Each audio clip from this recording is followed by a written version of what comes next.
Good evening and welcome to the conference call of Hindustan Unilever Limited. We will be covering this evening the results for the quarter ended 31st December 2020. On the call from HUL end is Mr. Sanjeev Mehta, Chairman and Managing Director, and Mr. Srinivas Phatak, Chief Financial Officer HUL. We hope that you are staying safe and healthy.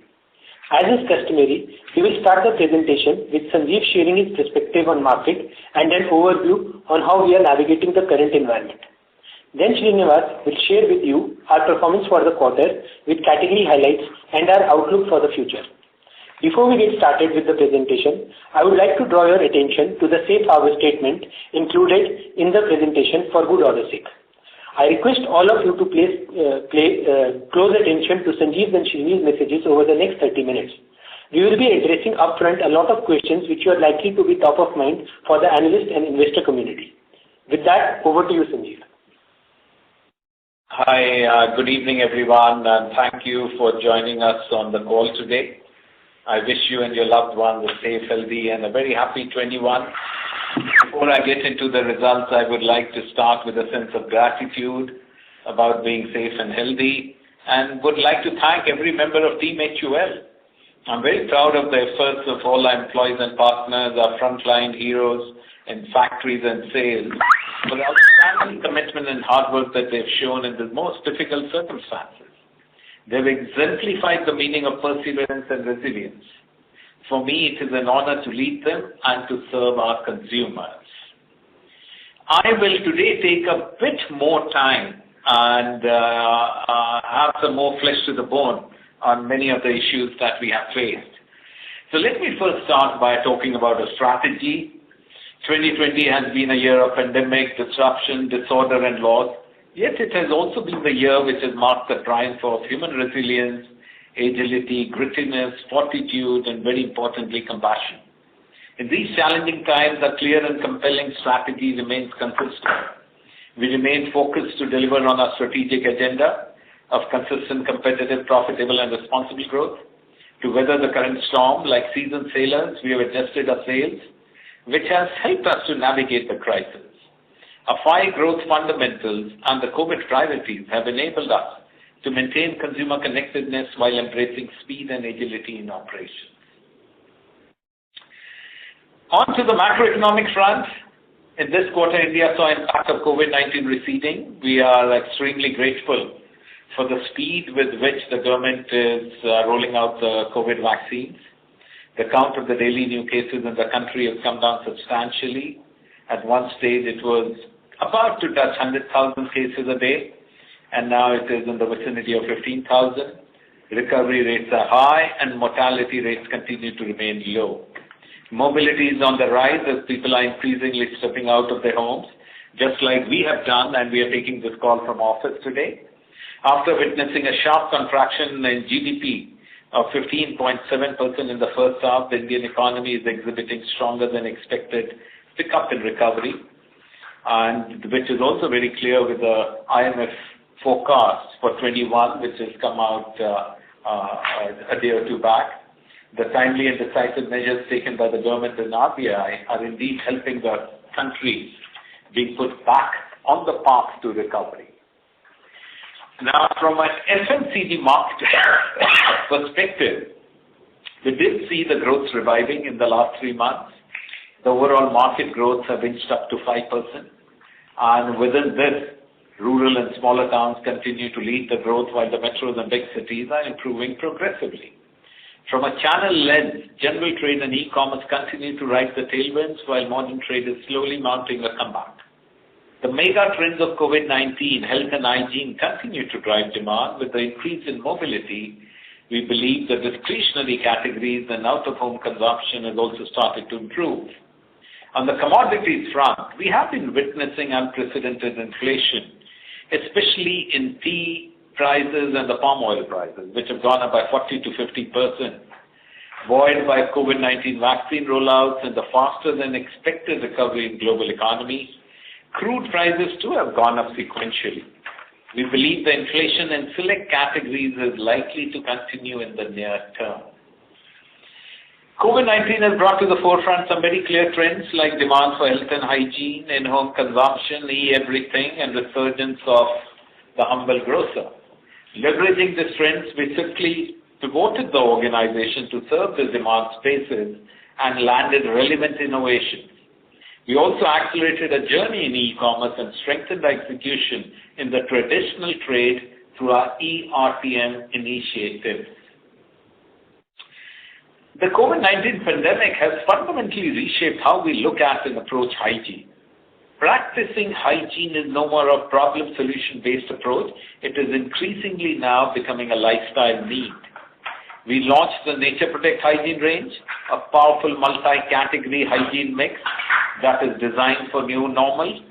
Powered by plant-based actives, the Nature Protect range includes surface disinfectants, germ removal detergents, fruit and veggie disinfectants, on-the-go hygiene sprays and wipes. I would certainly urge you to try them. They are available online. We've also launched Domex Toilet Cleaner with the power of sodium hypochlorite, which is proven to destroy the virus in just 60 seconds. Surf Excel, which is known to fight tough stains, introduced a variant active hygiene with hygiene boosters proven to remove 99.9% of viruses.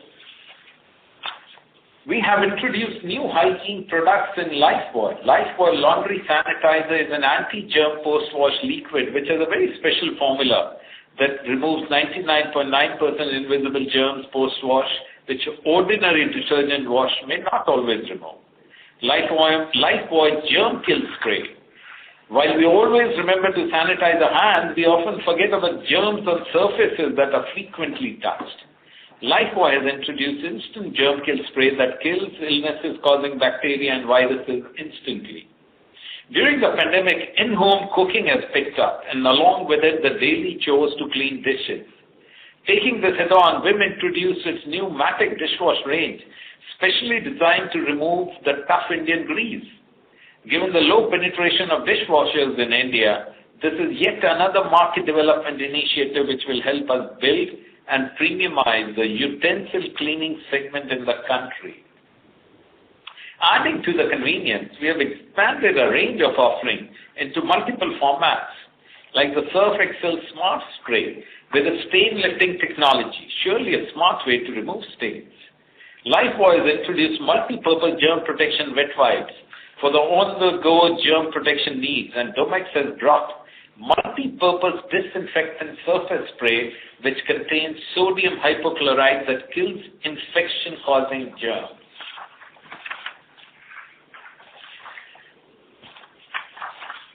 As for fallout of COVID-19, another mega trend that has emerged is the need for nutrition and stronger immunity. With the relaunch of Plus range from the House of Horlicks, we made strategic intervention into the high sciences space of adult nutrition. Talking about Horlicks Protein Plus, Indian diet sometimes may be insufficient to meet the RDAs of protein. Horlicks Protein Plus encourages Indian adults to fight protein deficiency every day by making protein ka routine. It's a scientifically formulated high-protein nutritional beverage for adults that contains a triple protein blend of whey, soy, and casein, which is known to support muscle maintenance and growth. I would again urge you to please use this range. We've also launched Horlicks Mother's Plus, which has been scientifically designed keeping in mind the nutritional requirements of pregnant and lactating women. It contains 25 vital nutrients that are important to provide optimal nutrition for the mother's health and baby's growth. Another one from Horlicks is the Women's Plus. Research shows that 1 in 2 women over the age of 30 have a risk of low bone density and hence require bone-building nutrients. The Women's Plus with its advanced calcium formula has 3 nutrients: calcium, vitamin D, and K2, proven to support bone health. In the space of in-home consumption, we have launched Kisan Peanut Butter, which contains 100% real peanuts from the farms of Gujarat. It is naturally an excellent source of protein and zinc. 1 serve of Kisan Peanut Butter has 30 grams, has as much quantity of protein as 1 glass of cow's milk. We have also introduced a new variant of Brew Instant Coffee, Brew Veda, A great tasting instant coffee infused with Ayurvedic ingredients like ginger, black pepper, tulsi, palm jaggery and coriander seeds known to ease the symptoms of cold and cough. New Knorr Chicken Cube is a unique product that's made with best quality chicken and a special blend of spices to give you the flavor of slow-cooked chicken instantly without any added preservatives. We have strengthened our play in the skincare and hair care categories by landing new innovations. Let me talk about a few. The launch of Vaseline 2-in-1 antibacterial hand cream. We've combined skin moisturizing with germ protection for soft and hygienic hands in one go. Clinic Plus has imbibed egg protein in its shampoos that nurture hair strands to give strong and shiny hair. Another innovation in hair care comes from Tresemme, which has launched deep smoothing serums and masks providing frizz-free, shiny and vibrant hair. As you can see, in the last 9 months, we have stepped up innovation intensity significantly in our business. Winning in channels of future like e-commerce was a strategic imperative for us even before the pandemic. With consumer preference for e-everything, there are clear tailwinds for this business. As consumer gets used to assortment and convenience of e-commerce, we believe it will continue to stick. We have a strong portfolio of products with the right price architecture exclusively designed for e-commerce. Surf Excel Matic Value Pack offers value to the consumers and is economically viable from a last mile delivery perspective. We are seeding e-com first brands like Nature Protect. We are bringing premium offerings like hair masks and serums, which form part of the hair care regime of consumers who shop on these channels. Our focus on building perfect store online and driving everyday great execution has ensured best-in-class online availability and discoverability of our products. Consequently, we continue to gain share in e-commerce and our current shares are higher than the pre-COVID levels. E-commerce channel contribution for us has doubled year-on-year basis. Our growth momentum has picked up significantly and our growth in this channel are now 2x versus December quarter 19. Sharpening our execution focus, we continue to expand our direct coverage and are back to pre-COVID levels. We have significantly increased our assortment, which is now higher than the pre-COVID levels. Rural has become the driver of growth and we have doubled down to capture this opportunity. Our network of Shakti entrepreneurs today is at 1.36 lakhs and has doubled from the 2016 levels. This rural channel of ours is growing at twice the rate versus 2019. In December quarter, we have deployed more than 8 lakh outdoor assets in rural areas. This has enabled us to augment the physical reach of our products with mental reach, especially in many of the media dark geographies. As digitization has picked up rapid pace, technology adoption has become a clear imperative. GT is now more open to the adoption of technology. At HUL, we have always worked with and for the Kirana stores. We are driving a connected stores program to digitally rewire the traditional trade ecosystem and we see this as a clear competitive advantage. Shikhar, our e-B2B ordering app, is now available in 3.4 lakh stores. Our orders per month have gone up by 6x versus the December quarter 19 baseline indicated an active participation from the retail stores. We continue to make strong progress on our 5 COVID priorities. We remain committed to ensure food safety and well-being of our people. On the supply front, all our factories and depots are operational and service levels are back to pre-COVID levels. As I already spoke earlier, keeping our fingers on the pulse of consumers, we have invested significantly behind rolling out innovation. At the same time, we have repurposed our brands to drive relevance with our consumers.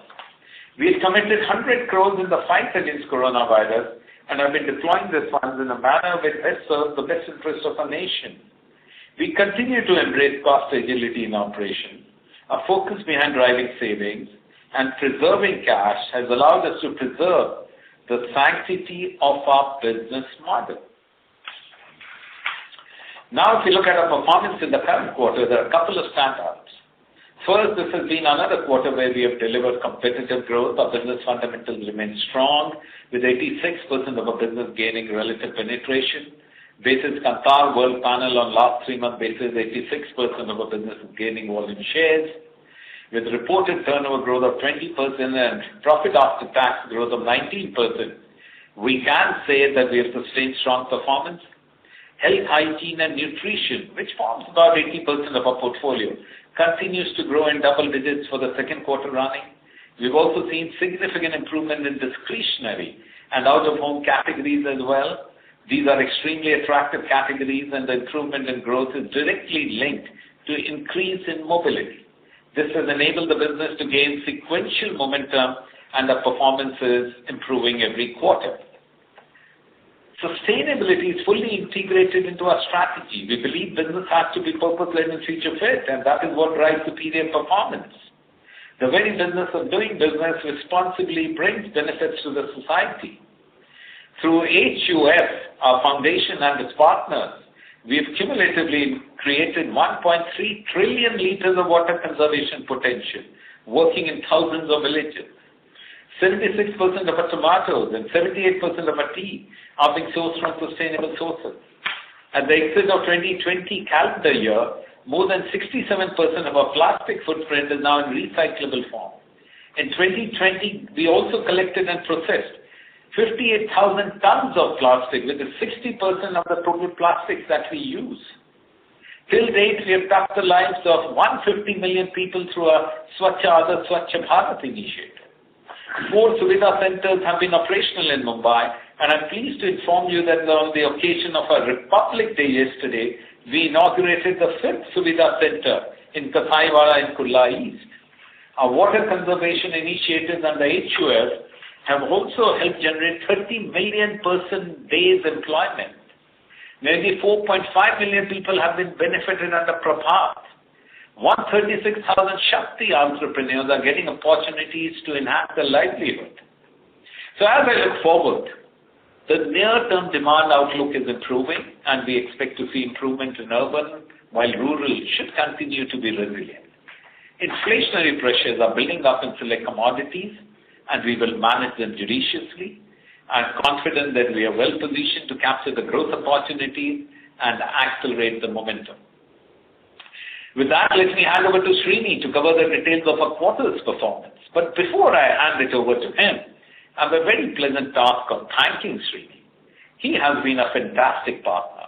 I'm extremely delighted that Srini is going to Unilever headquarters in UK and will be occupying a very important position as Executive Vice President, Financial Control and Risk Management. Another quality product of HUL goes and occupies a senior position in Unilever. I'm sure all of you would like to congratulate him and wish him well. I'm also very pleased to announce the appointment of Ritesh Tiwari, subject to government approvals, as CFO of HUL and Vice President Finance of Unilever South Asia. He is a homegrown talent, has done a fabulous work in Unilever, and now returns home. I'm sure many of you know him. I'm absolutely certain that, like his great predecessors, he will take the finance function to the next level of excellence. Even as we imagine being done with this crisis, ladies and gentlemen, is surely not done with us. So please keep physical distance, wear your mask, and keep washing your hands with soap and water or use sanitizer. As the great brand Lifebuoy purposefully said in its public service message at the beginning of the pandemic, use any soap. With that, over to you, Srini. Thank you, Sanjeev. Good evening, everyone. So let me start by giving a bit of a flavor of some of the financials and category dynamics. As Sanjeev said, during the quarter, our growth was competitive and profitable. In the quarter, we saw economic activity picking up and FMCG growth reviving. And more than 86% of our business has been gaining relative penetration and volume shares. Our reported turnover growth stood at 20%, including the nutrition business and acquisition of VWash. On a like-for-like basis, if we remove the mergers and acquisitions, our domestic consumer business grew by about 7%, with UVG of about 4%. More importantly, we have seen a strong sequential pickup, and we expect this to continue. 7 of our categories, namely household care, skin cleansing, hair, oral, tea, nutrition, and packaged foods have grown in double digits, and this augurs very well. Circa 80% of our business, which is in the spaces of health, hygiene, and nutrition, has grown at 10% again for one more quarter. We will talk a little more about growth when we get into the category slides, but let me spend a little bit of time talking through the bottom line. The net profit after tax for us grew by 19% at 1,921 crores. The overall EBITDA margins were closer to the range of about 24.5% and remain quite healthy. You would appreciate that a year-on-year comparison on margins gets distorted on account of many factors, but more importantly, the nutrition merger. So what we are also doing is to give you a bit of a flavor on a sequential movement that's really comparing the September quarter margins with December quarter and giving you a flavor of that. On such a lens, if you see, sequential margins for us have been lower by about 100 basis points. Now, if I look at some of the key drivers, clearly from a cost of goods sold, notwithstanding that there has been inflation, we've had many positives. The first one really has been a significant improvement to our mix, whether it's category, division, or premium.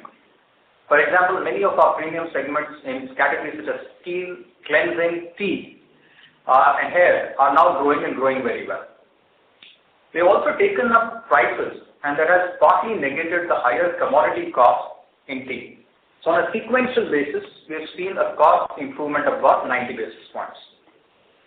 Employee expenses are also lower by about 20, and this is a line that we continue to manage well while continuing to leverage the synergies from the nutrition business.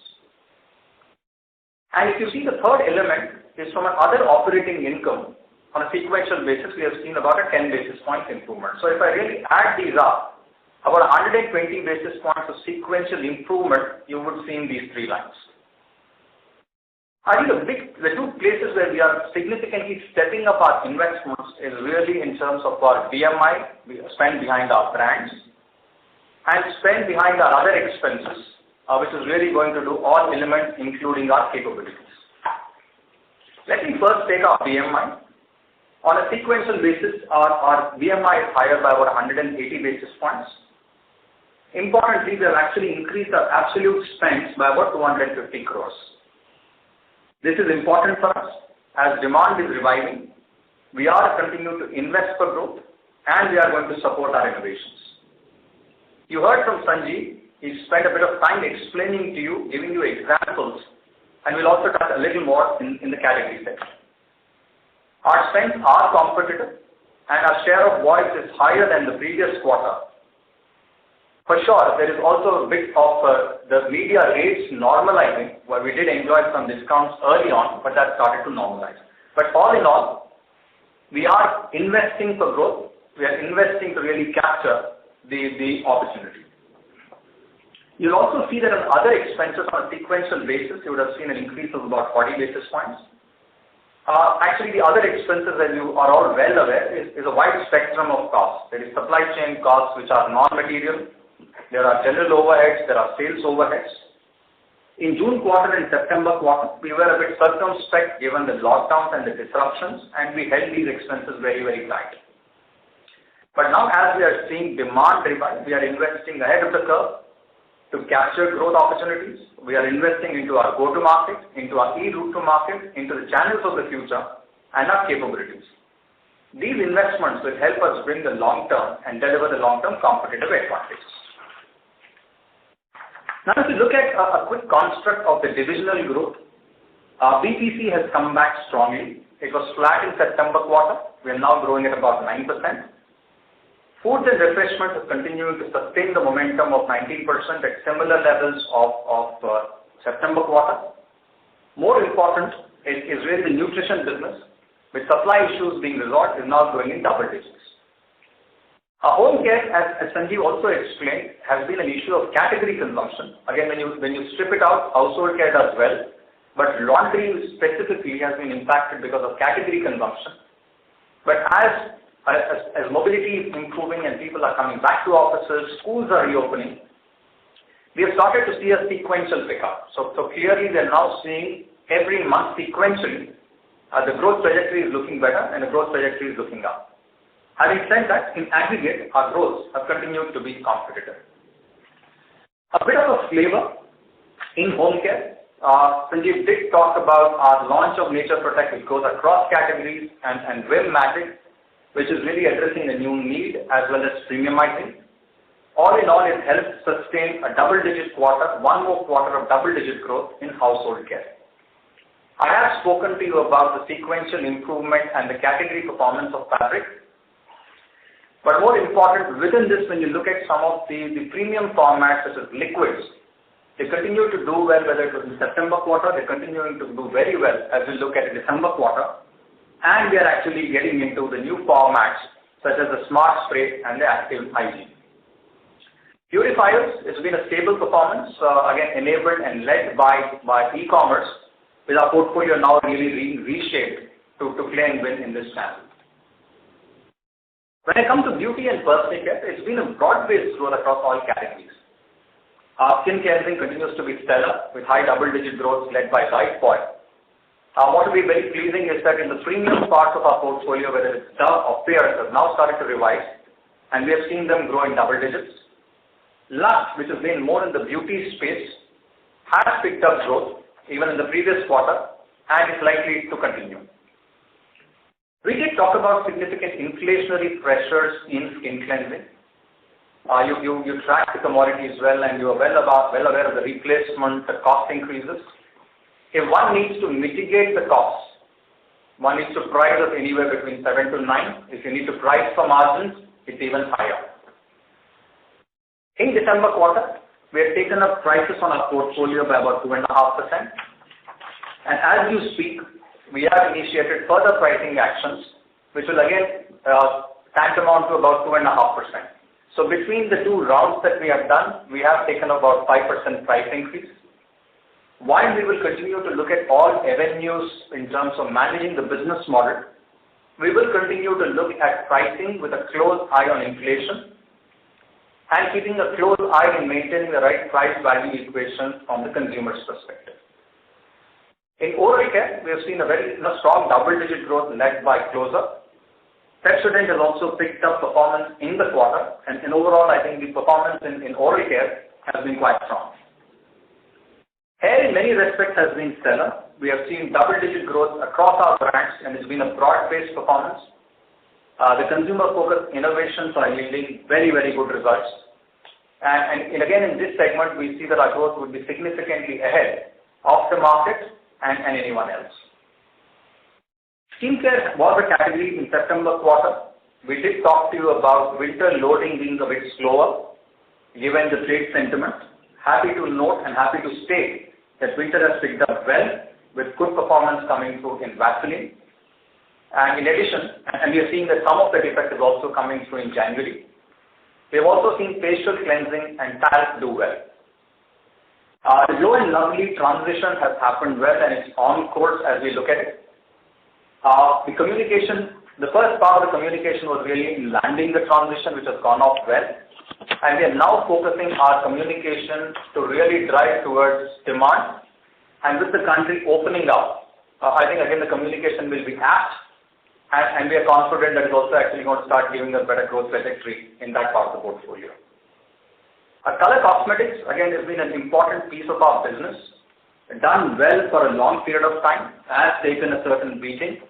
But again, on a sequential basis, we've started to see good pickup come through in this category. If I go to foods and refreshments, I think the growth momentum has been sustained, and we've seen double-digit broad-based growth. In foods, ketchups and soups continue to do well on the back of strong consumer traction. In tea, I think the performance has been stellar for a couple of quarters with high double-digit growth and across all brands. This is well ahead of the market, and our approach of being calibrated approach to pricing, even at the sacrificing some margins, has helped us manage the tea inflation extremely well. You would recollect that after hitting high, some of the inflation came off, but I think our approach of being calibrated enabled us manage this well, and we are gaining shares across the board and definitely from the unorganized sector. Sanjeev did cover the coffee innovations. The performance has been reasonable, coming on a high base. I think the good news is really about nutrition. When we had spoken to you last, we said that look, with the supply issues getting resolved, we should start seeing this business come back to growth. And indeed it has happened. Both Horlicks and Boost have actually grown in double digits. Sanjeev spoke to you extensively about the Plus range which has just gone in. What I also want to tell you is, earlier in the year, we had introduced the pouch packs to make the products more affordable and drive penetration. This has landed extremely well. We have now started to see volume growth in the 500 grams plus segment after many years, and we have actually gained penetration. Boost was relaunched in North and West, and we saw some good sell-ins and some share gains. So in totality, nutrition has started to pick up the trajectory. Of course, we will have bigger opportunities in 21 as the innovations come through, and our go-to-market, we will complete the job, which is likely to take about 6 months from where we sit. That is when we will start to see the next level of benefits coming through on distribution. Ice creams, food solutions, and vending is a smaller part of our business in the quarter. Did take some beating early on, but sequentially, again, that's something, and I'll show you in a separate chart, is continuing to pick up. And this is a good summary, and perhaps we're also reaching stages where maybe, it will be worthwhile to see whether this will be relevant for future. But for now, health, hygiene, and nutrition, as I said, has been growing at 10. Discretionary, which was negative 25, has now come back to -1. And out of home is improving all the time. And when we look at health, hygiene, and nutrition, it's important to also highlight that this has got the full home care portfolio. So notwithstanding the category consumption being lower, I think there's a mega opportunity here. It's also important sometimes, and often a question has been asked of us saying that, look, post-demonetization and post-GST, we have come back very strong, and is it any different this time? I think it's important for all of you to understand that in the segments which have not been impacted by lockdowns, our performance has been significantly better and has been picking up sequentially extremely well. I think the parts which actually hit us hard has really been the portfolio, part really being in discretionary, and part really being in out of home. But I think it's important to give you a bit of a flavor. Lakme as a business which sits in discretionary has actually grown for more than 5 years at mid-teens and is highly profitable. If you look at skincare, again, it's been a business which has grown for us for many years in high single-digit growth with very strong margins. If you look at laundry actually grew for close to double digits for many, many years and has significantly led value creation in all aspects of P&L. And even an ice cream business grew in mid-teens with strong cash generation for many years. So if you really look at all of these categories, these are fundamentally very attractive categories with massive growth potential. We are confident that with the sequential improvement, we'll keep getting better as the country is opening up and mobility is increasing. We do recognize that the timing of full recovery is difficult to predict, but the pace of the recovery has definitely been quite encouraging. Now I think to talk a little bit about the profitable volume growth. I think the strategy that profitable volume growth is the center of what we do, absolutely intact. As demand is picking up, we are clear that we will invest for growth, be it in innovations, be it in market development, be it in e-commerce, go-to-market, and we will make sure that all our spends are competitive across lines. Yes, we do have a robust program for generating fuel for growth. The mix is coming back and that augurs well.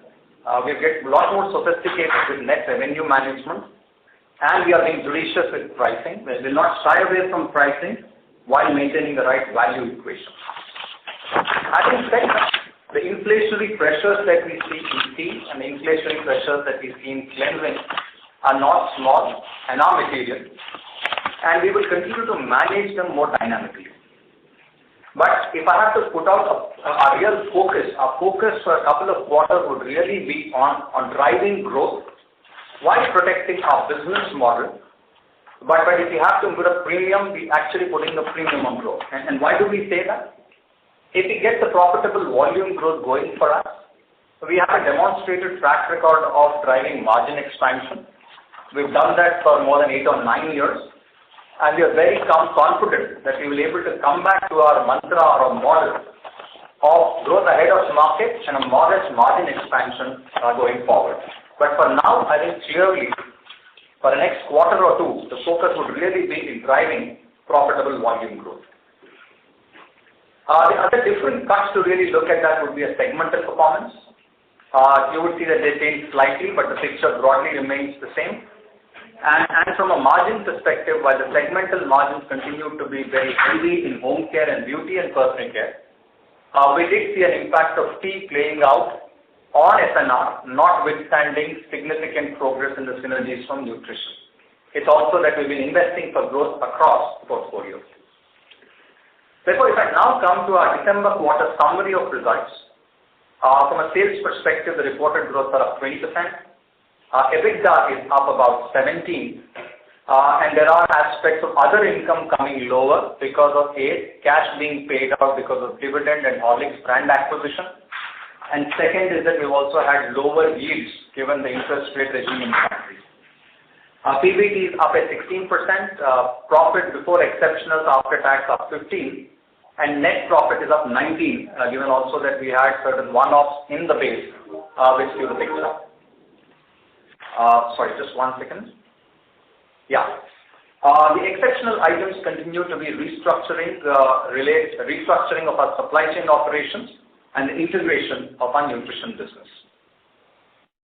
You would well know about our 9-month performance. At an aggregate, it is a 14% reported growth with a double-digit net profit increase.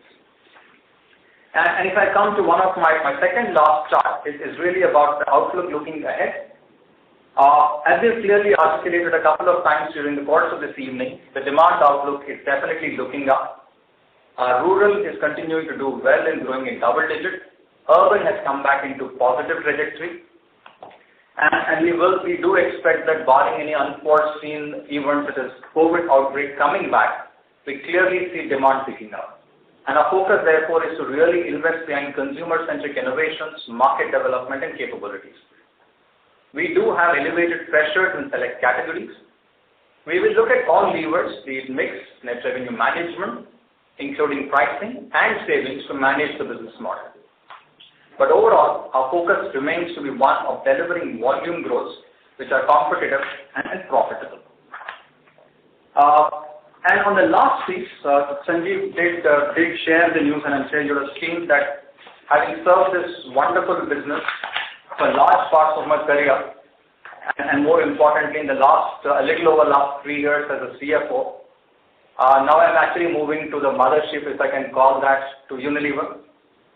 It's never easy if you've been drawn and brought up of this business to part, but it is an opportunity, and with active encouragement from Sanjeev, I am taking that responsibility.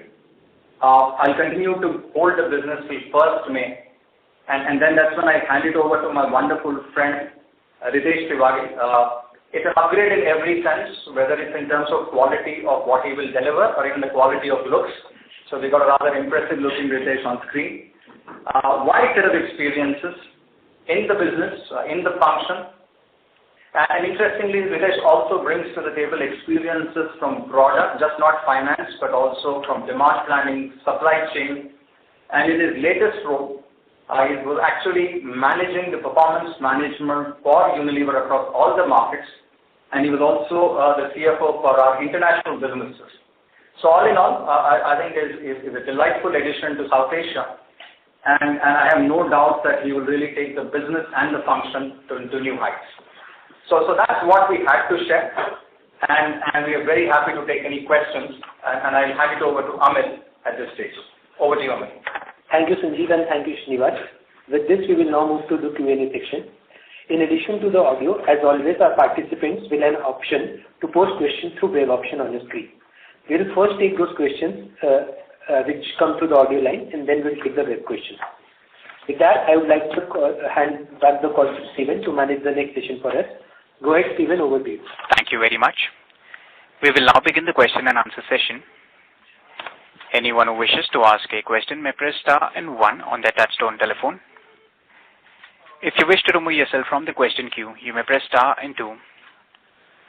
Participants are requested to use handsets while asking a question. Ladies and gentlemen, we will wait for a moment while the question queue assembles. The first question is from the line of Abneesh Roy from Edelweiss. Please go ahead. Yeah, congrats, sir, on all-round good show in the current context. My first question is on the brand strategy. So, pure play e-commerce kind of brand like Nature Protect, which is a very generic sounding name, unlike your specific brand strategy, brand names which you have, because it's e-commerce will not have much of mass media. And every other FMCG company is doing similar strategy, either in terms of product or in terms of naming. So how do you scale up these kind of products? Any learning from Ayush, because essentially it is again the natural kind of positioning. And similarly on the Lifebuoy laundry sanitizer, so Lifebuoy is more of a skin/body wash. So taking that to fabric, how does it work? So this is my first question. Hi Abneesh, a very happy new year to you. From being an analyst, you're becoming a marketeer. Nature Protect, at the end of the day, it is a brand which is based on credentials of neem, which is a very distinct property and antiseptic property, cleaning properties. And that's the reason we are focused on it first in the south of India and in e-commerce. And depending on the success, which we are very optimistic about, we will not restrict it just to e-commerce. Yeah? But initially we have put the brand over there. And for us, we have a lot of learning. We have learnings from Indulekha, which has been absolutely a fabulous success. And we have learnings from brands like Hamam. We have learnings from brands like Lever Ayush. So we put them in whenever we look at new launches. As far as brand extensions are concerned, these are carefully thought through. And only when a brand has the property to move to adjacencies that we take it over. So the steps that we have taken on Lifebuoy, which is an extremely strong brand and has got very clear health credentials, antibacterial credentials, and that's a very thought-through decision that we have taken. And we are again very optimistic with all the extensions that we have done that more than fewer will prove to be good success in the marketplace. Right. My second question is on oral care. So second consecutive quarter of double-digit sales growth. Over the past many years, this has been a tough category for you in terms of market share. And you have called out also many times that it is a WIP. So are you now calling it as structural? And in the category, naturals is growing faster. So how are you playing there? And is Sensodyne in the portfolio helping or is it something which will pan out in the future? No, please. The numbers that we have quoted you do not include Sensodyne because Sensodyne we are just doing a distribution. So from a distribution, sir. My question was from a distribution scale up and that advantage, not from the numbers. No, not really from that perspective. I think both Close-Up stands on its own right. It is absolutely a fabulous brand standing on the freshness platform and appeals immensely to the youth.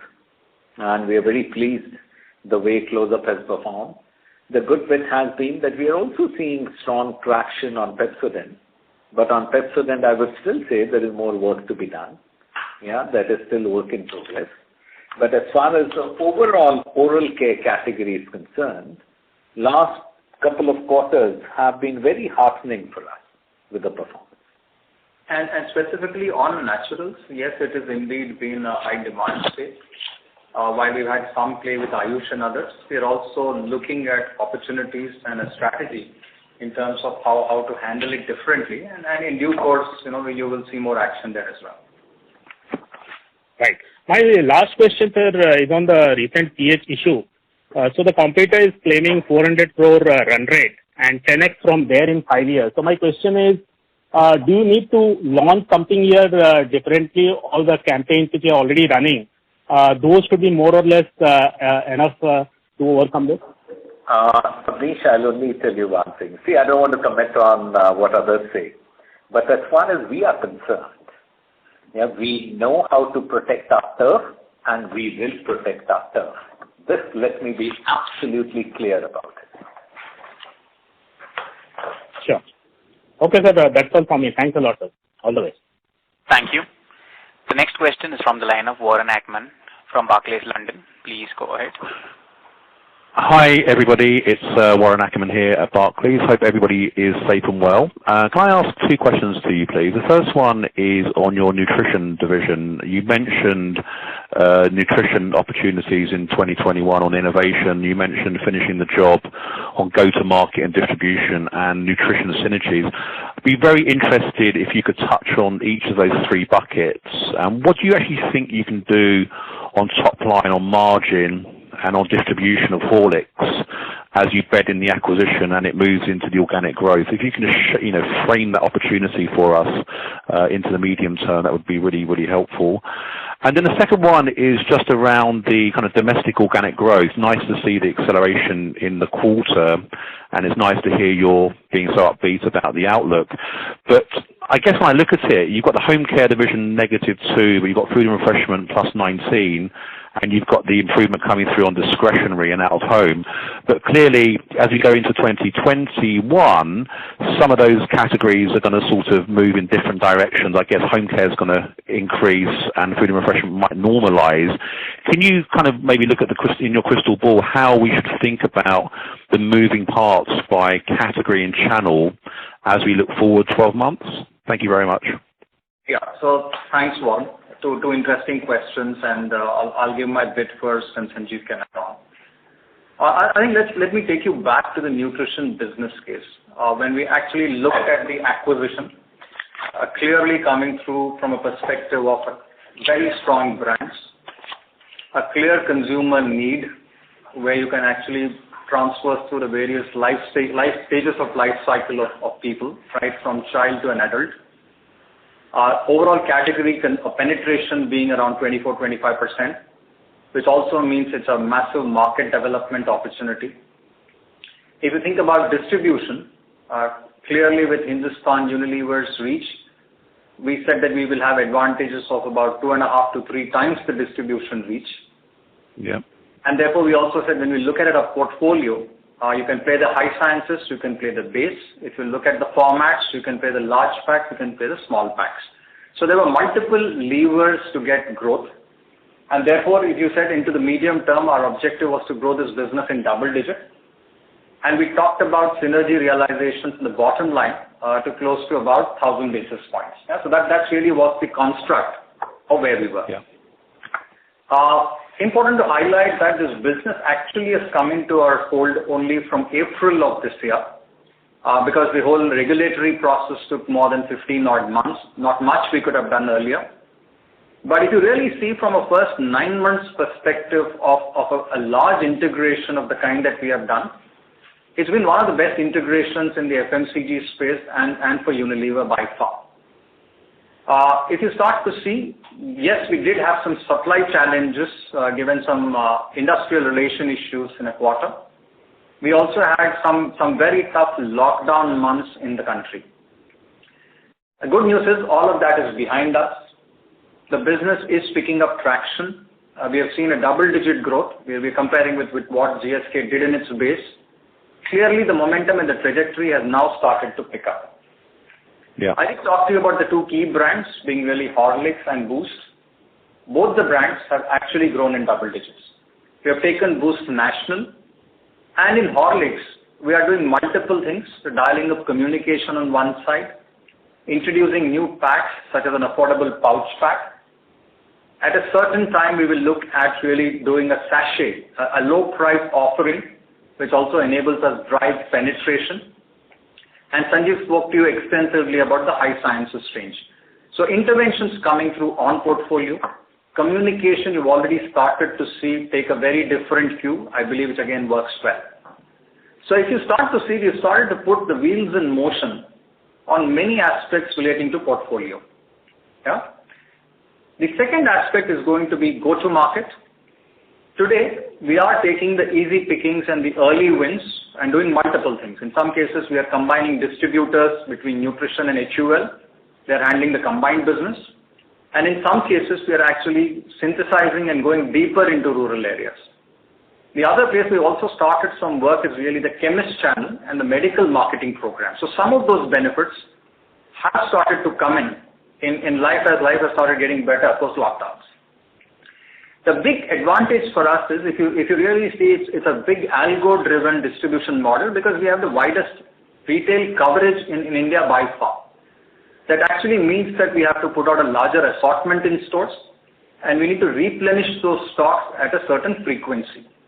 To really run that, you really need the full power of the analytical engine, which is able to not manage just at a distributor level, but at a store level. So we've always been clear saying that into the second half of the year, once we finish the SAP integration and then the CD systems integration, we'll start to see the big juice coming through from a distribution side. But all in all, I think many levers in motion both on portfolio as well as on channel. And let's do acknowledge that some of this takes time. Right? This is not a business, it had massive potential, but this was not a business running in the rhythm of double digit. And that's exactly where we are trying to take this to. And we're very pleased with the performance to date. If I look at the bottom line synergies, we're significantly ahead of our plan. Yeah? If I were to contrast, and I said 1,000 basis points over a medium term, if you really look at the first year, perhaps we have done better than first year. We have actually done better than the second year synergies, and somewhere we are between 2.5 to 3 years in terms of getting the monies up front. So all the hypotheses that we said in terms of media, promotions, buying savings have started to come through, and we are also using some of that to actually invest behind product and product quality. So if I were to bring home the total answer, I think progressing well from a growth perspective, more to be done, significantly better from a margin and cash realization point of view. Yeah.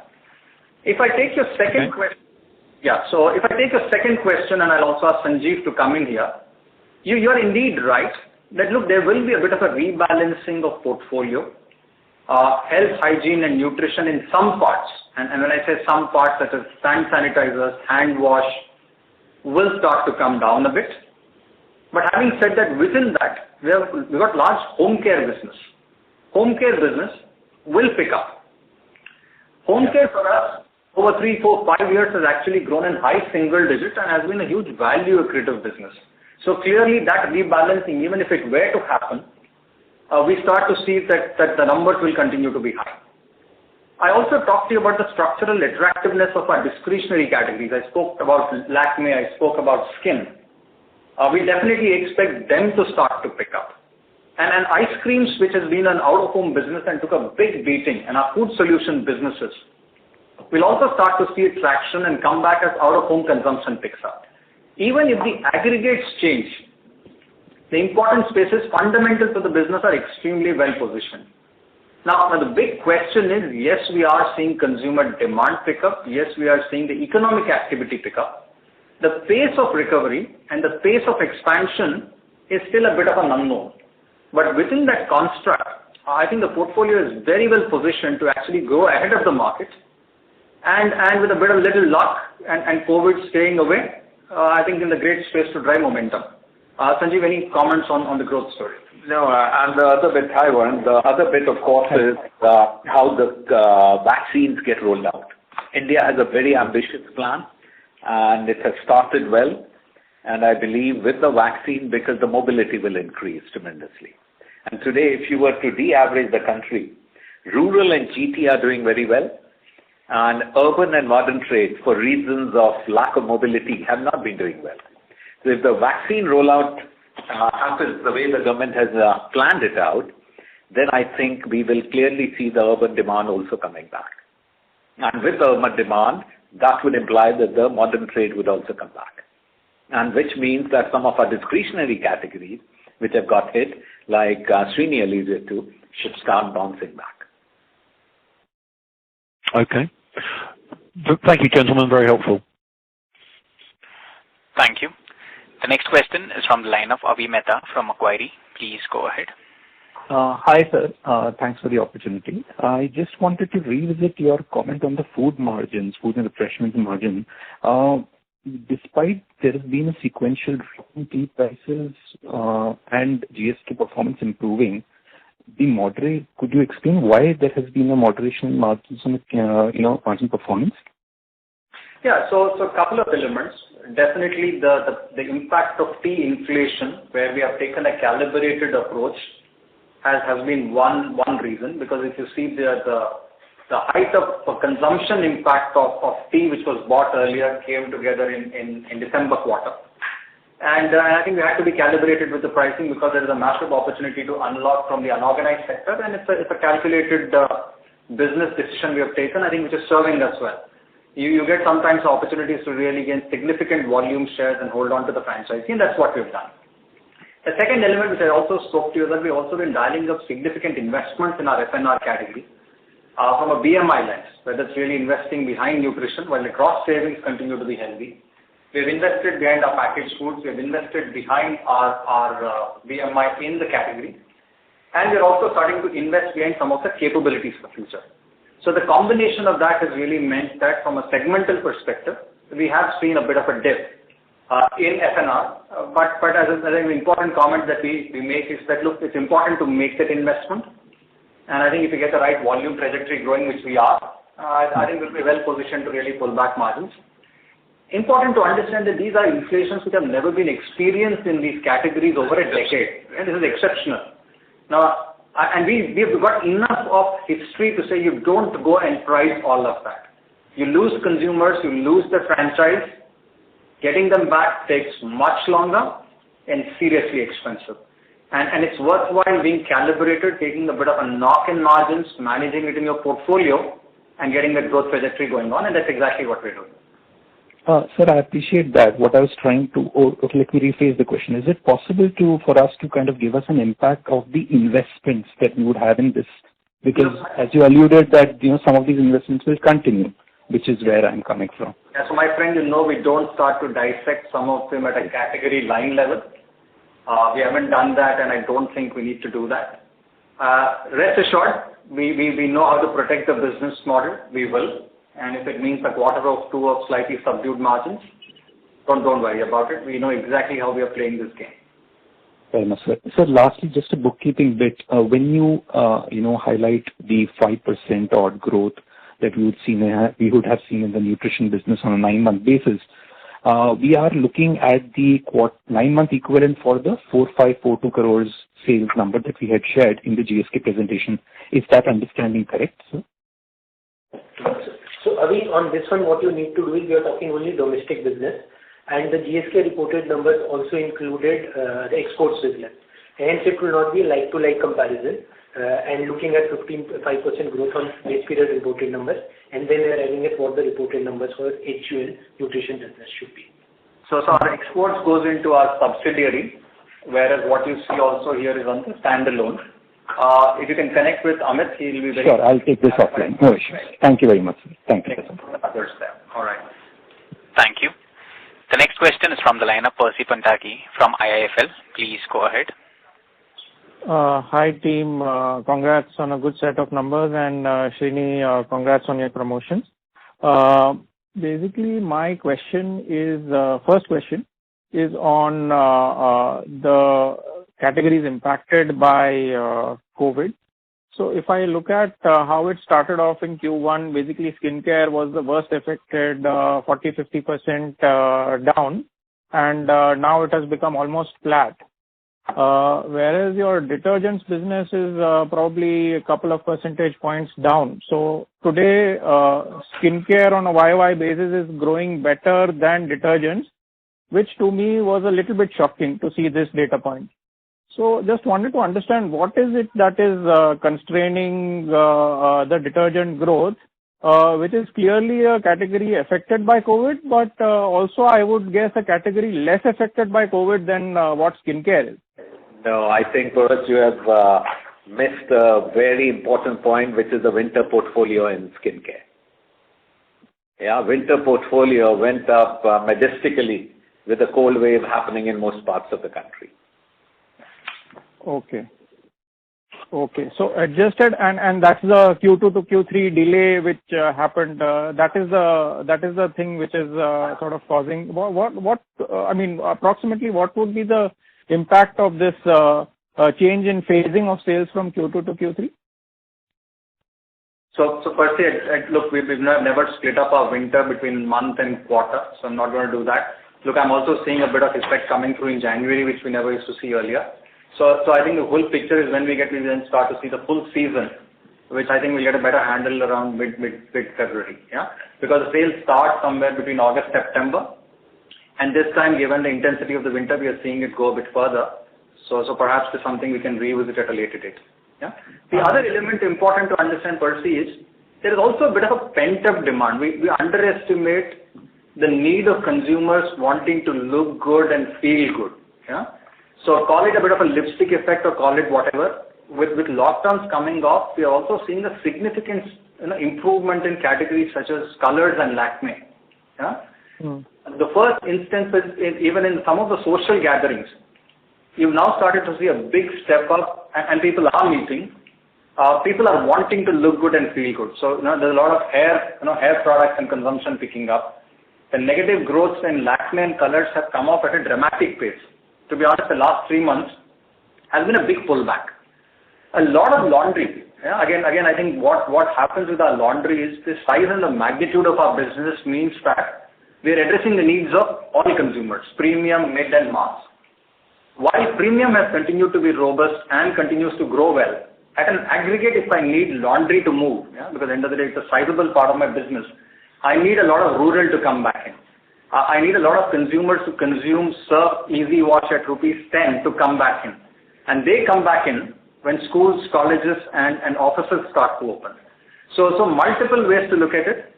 They are indeed strange times. Give it a quarter, and I think you'll start to see a much better reflection of where the underlying demand is. Yeah, and we are very pleased with the strength of our laundry portfolio.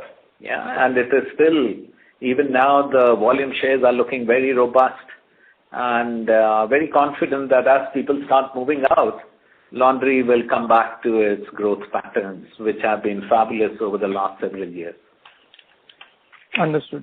Second question is on margins, and maybe you will feel it's a rather unfair comment because this is an exceptional year, but you typically used to have this sort of guideline that we would grow margins modestly on a full year basis, which obviously in the beginning of the year only you said that this guideline will not apply for this year. But now that you've seen demand, except for a couple of products, to come back so strongly across all product categories, what is it that is now holding us back from taking price increases where necessary? And a corollary to this question is that since this year we have missed out on the margin expansion, next year would you sort of look at a slightly higher than normal margin expansion to make up and on a 2-year basis the run rate would be more or less equalized, or that doesn't work that way? So it doesn't work that way, Percy. Percy, first is, look, yes, demand is looking good. Demand is picking up. But this is, look at 4 months ago, 6 months ago, the picture was quite difficult, and you would all, you know that very well. Sometimes I think we just miss how fast some of these changes can happen, but how important it is, one, to be calibrated in the way you manage this, and I think both are important. If you start to see the inflation which has come through in categories such as skin cleansing, and it's an evolving picture, or tea, these are the kinds of inflation which are talking about inflation excess of 50, 60%, 70%. We haven't had these kind of inflation for many, many years. You can price. In the short term, everything looks good. You'll get price growth, you'll maintain margins, and you'll structurally lose your consumers because of the affordability issues. And that's something clearly we don't want to do. And therefore, we are being calibrated, but we will price. Yeah? It's not a question of saying we will not price. And actually, better word is judicious rather than even being calibrated. Yeah? So we are continuing to look at opportunities, we are continuing to price, and we will do that. At the same time, we're also significantly investing for growth. And if you see our model starts to work, when the full portfolio starts to play, That means I have home care grow, I have BPC grow, and I have FNR grow. So without getting ahead of ourselves into 2 years and trying to make it up, the model has always been of a profitable volume growth. Now you would have seen that when the equation works well for us, in years we have had margin expansions which have been even upwards of 200 basis points. Yeah, significantly ahead of what we wanted to do, so much so that all of you started to ask us what did modest even mean for us. Yeah, but there have been years and quarters where the equation doesn't hold. So suffice to say, we want to focus for the next couple of quarters in capturing growth, being sensible, and if it means a little bit of margin dilution from where we are on a sequential basis, it's not bad. At 24.5% EBITDA margins, very healthy. But when we start to see that growth trajectory, our ability to dial up margins, I mean, we've got plenty of levers. So leave it with us, and then we will come back to that modest. Whether the modest will cover 1 year or 2 years, let's start to talk about the next couple of quarters. Because for us now, I think it's getting that growth trajectory going with a sensible business shape. I think as a model works very well. But rest assured, profitable volume growth, center of where we are. Once we get this period the way we want to navigate it, we will come back to our plans of competitive growth and modest margin expansion. Very helpful. Thanks, and all the best. Thank you, Percy. Thank you. The next question is from the line of Rajesh Kothari from Alpha Accurate Advisors. Please go ahead. Good evening, sir. Sir, one question is basically from strategic perspective. If I look at this quarter, apart from home care, most of your businesses have shown now decent numbers. This is unlike FY18, FY19, and also first 9 months of FY20, where growth was a little bit subdued from 7, 8, 5, 9% kind of thing. So do you think that most of the work in progress areas are now getting kind of fructified, it is working fine? So that's the first question. And second question is that from the organization perspective, from the leadership perspective, I'm talking about division-wise, which are the areas, which are the sub-micro segments where you think the work is yet to be done and, it requires probably a lot of efforts to further improve the growth, over the next 3-5 years? So Rajesh, you've covered a very wide spectrum, and I think on the first part of your question, I think we spent a fair amount of time talking through growth, whether it is through the lens of divisions, whether it is through the lens of health, hygiene, nutrition, discretion, or out of home, whether it is through the lens of 7 of our divisions growing in double digits. We also spent enough time explaining some of the dynamics from a home care point of view. I think if you look at the aggregate, I think that starts to give you a good picture in terms of where we are. On the second part of your question, I thought it was a very wide one. You talked leadership, you also talked portfolio, and you also talked a horizon of 3 to 5 years. Tough to answer all of them in a results call. I think there are more opportunities, let me put it this way. There are a couple of spots where we have more work to do. As Sanjeev said, in oral care, where Close-Up has been doing well, Pepsodent is still a bit of work in progress. Naturals, there is a bit of work in progress for us. So that's one cell I think we have more work. If you look at deodorants and male toiletries, again a small part of our business, work to be done. But if you see, I think the bigger opportunities in the whole space of how do we digitize, how do we reimagine HUL, and there's a comprehensive program, and I think if we do that well, it will augur very well and set us up for future. So to be honest, for us, it's less about some of the troubled cells, but it's really about reimagining the company to capture the growth opportunities, and I think that's where our focus is. I know you have some more strategic questions. I would suggest you connect with our investor relations team, and they will be able to give you better and more detailed perspectives. Sure, sir. If I can add this last, question is that in terms of the margin, just continuing from, the previous analyst left, in terms of the, while it is of course difficult to increase the price when the raw material inflation is very high, do you think the initial signs of reducing promotion, which has already started from January, which actually, results into the, higher margins? So Rajesh, there are multiple levers to play margins. There is mix, there is price, there is terms of trade, there is savings agenda, there is overheads. We will continue to do all of that, and we will continue to drive them. Yeah? So there is no one short answer to it. but suffices to say we look at all levers. Yeah. Yeah, conscious of time, I think we also want to take some questions from the web. Amit, is there a way I can just access it here to pick them up, please, and I can answer? Just 1 second.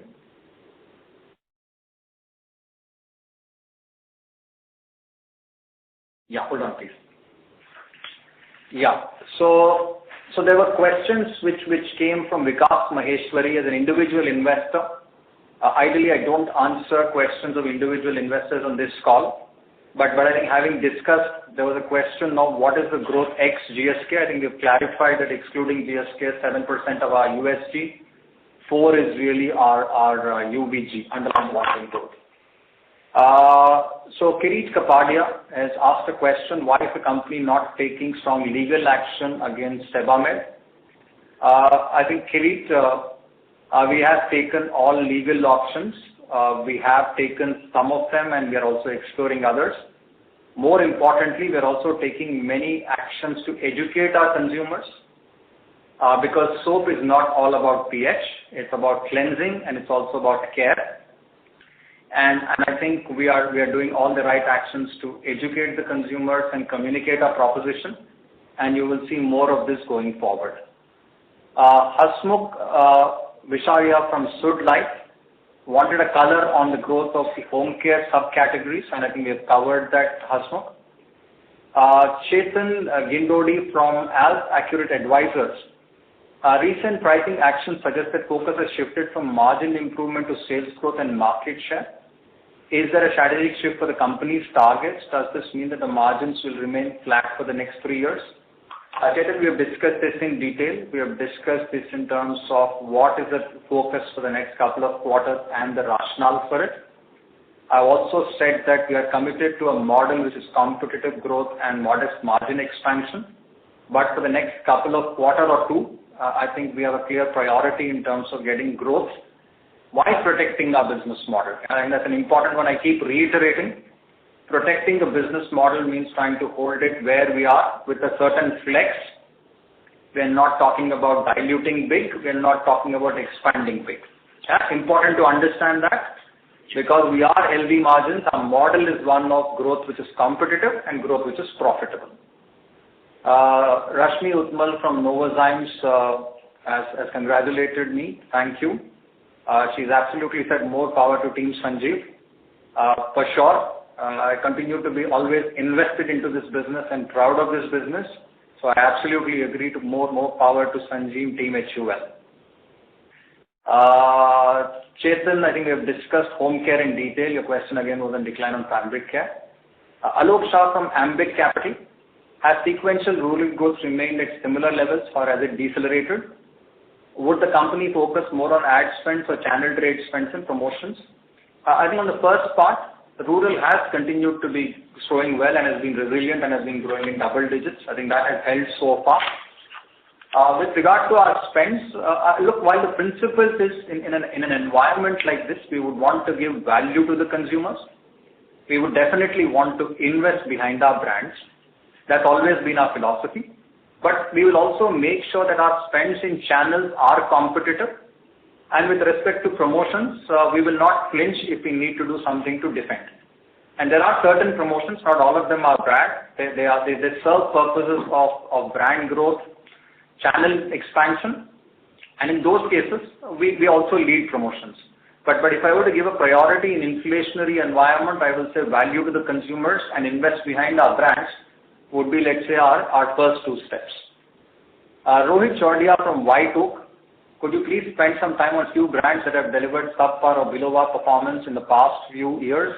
Lux, Lifebuoy, Breeze, Lever Ayush, Citra, Pure Derm and Pepsodent, and what are the learnings? Again, it's a wide question for me to pick it up, Rohit. A couple of headlines, and then we can discuss more of this hopefully in soon when we'll have an investor conference. Lux has actually picked up quite a bit. Lifebuoy has been stellar performance in the last 12-18 months. So therefore, I think Lifebuoy clearly with investments behind product, communication, the benefit that it does has done extremely well. Lux, I think we clarified with some of the relaunch going through, with some of the product changes happening, has picked up growth. Yes, clearly there are learnings from Lever, Ayush and some of the aspects of Qtr3 and FY21. We are building that into our innovation pipeline, but happy to pick it up when we have a further discussion in the course of our investor conference. So there's a detailed question from Susmit Patodia on Motilal on margins. On the GSK bit, Susmit, may I request you to connect with Amit and the investor relations team, and they will actually be able to address it in detail. Chirag Shah from CLSA. Thanks, Chirag, for your good wishes. Yes, most of the hopefully questions have been answered, and I'm thankful for that. It's heartening to see 3.4 lakh onboarded on Shikhar and 6x increase in average. Where do we go from here, given the SBI tie-up would have multiple incentives? On ground, has SBI helped gain acceleration in retail? So it's a big opportunity if you are able to onboard more stores into Shikhar. Big opportunity if you are able to drive adoption. Clearly then starts to help us get a better demand signal, gets us to service the demand within a certain periodicity, addresses the needs of the retail shop in terms of space and capital. The SBI tie-up is an important element and a leg for us. So in the last couple of months, we have done a lot of work with SBI in terms of getting the technology right, in trying to make it simple and seamless for a retailer. It's important that a retail shopkeeper is not the same as you and I. So therefore, there is elements of speed, there are elements of simplicity. We are piloting in a couple of cities. The traction is picking up. But definitely more to be done, and once we have the solution come through well, it'll definitely aid Shikhar, it will also definitely aid growth. Just a clarification from Mihir Shah from Nomura, just a clarification on GSK SAP. This was expected to conclude in Jan-Feb, and GSK's portfolio was to get access to its distribution. If you can throw light on where is this in this journey and what percentage of benefits have been captured. So I think I covered some of this in detail in reference to a question from Warren from Barclays. As far as the IT integration is concerned, we have two important phases. Phase 1 happens in February, when we do the first transition to the SAP system of the financials and the operations. And in the middle of the year is when we will actually start to bring in the full suite of the CD solutions. Because CD solutions are bolt-on solutions and cover the whole aspects of coverage and assortment and data and analytics. They come in on board. So that will happen towards the middle of the year. In parallel, we are working through our full distributor strategy, and multiple levers will start to play out as we move into the second half of the year. If I now look at Amit Purohit from InCred, it's heartening to see launches in the premium segment. Could you please provide some insights into the economy brand in each of these categories, since rural is witnessing a strong growth after many quarters? So I think, Amit, the good news here is that we got a very robust portfolio which actually covers the full segments, whether it is from a price perspective or whether it's benefit. And therefore, if you see, I also spoke about some sachet offerings coming in nutrition. We also talked about big focus on our Shakti channel. There is also big focus in terms of rural activation and the assets that we have created. From a portfolio perspective, we continue to always look at a pack price architecture, and we continue to introduce formats which are more amenable for rural. In a manner, we are blessed that in most of our portfolio, I think we are well positioned there. I think if we continue to execute it well, we will start to see benefits. Having said that, we continue to look at opportunities. Premium is an interesting space. I think that's important to capture. Health, hygiene, nutrition is an important space and a space to capture. Mihir Shah from Nomura. During lockdown, there were many cost savings like travel and logistics. Have these costs started to come back? Any structural cost savings ex GSK that we can continue? So Mihir, many aspects to it. Travel, logistics are some aspects. So obviously, we are not spending back at those levels. COVID also brought a lot of on costs because of safety, health, hygiene. Hopefully, with cases coming down, some of those costs will also start to come off. And to be honest, we would like to invest back in some of the travel and logistics for our people. We need more feet on street. We need more of our sales people on ground to capture the demand. And as far as savings is concerned, and again, we need to invest behind a lot of reimagine HUL capabilities. As far as savings is concerned, I think we've continued to run always a comprehensive program, one of the best within Unilever in terms of driving synergies, what we have called as Project Symphony. I think that continues to give us a lot of joy and juice. Our scale gives us lots of benefits. Our ability to use data and analytics gives us lots of benefits. I think a combination of all of that is that, look, it's a way of life for us, like we think about brands, like we think about channels, the same way we think about really generating the fuel for growth. And we continue to use all of this. And as we said, look, once we get a profitable volume growth model enabled for fuel for growth, I think that's when our magic of competitive, responsible, profitable, and sustainable growth happens. So broadly, that is where we were. So given that we are closer to 7, I would hand it over to Amit to try and bring the call to a close. I'm sure we have addressed most of your questions. This time we actually made a deliberate effort between Sanjeev and I to cover many of them up front.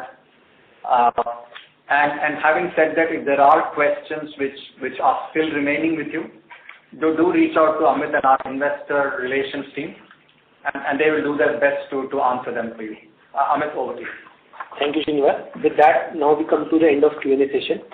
Before we end, let me again remind you that a replay of the event and the transcript will be available on Investor Relations website in a short while, and you can go back and refer to it. A copy of results and presentation, if not with you, is also already available on the website, and you can go back and refer to same. With that, we'd like to draw this call to a close. So thank you everyone for your participation, and have a great evening ahead. Stay safe, stay well. Thank you.